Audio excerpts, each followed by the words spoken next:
Are you guys looking for some outdoor solar wall lights? Well, look no further. Got this LUHLEE solar wall light. There's a couple of them in here. They're up and down, meaning vertical. They shine kind of parallel with the wall. Let's check these out. Here's everything that came in the box, and look at these attractive lights here. So they got the lights below, and then the lights above too. And now, just to turn them on and off, there's this button right here on the side. Just push that. You're gonna want to let these things charge up as much as you can in the sun.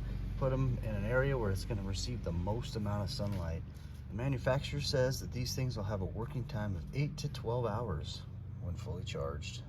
And they come with 2 packs of mounting screws. Here's a look at them in the daytime with the solar panel covered up, just to kind of show you the look of them. Got some lights coming down from below and above as well.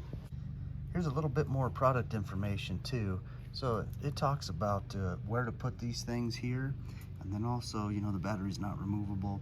It's got a service life of about 10,000 cycles, which is about 3 to 4 years. Okay, I just sunk a couple screws in there that are evenly spaced to match the holes in the back here. Just hook it on like that and push down. Snap it in. Super easy.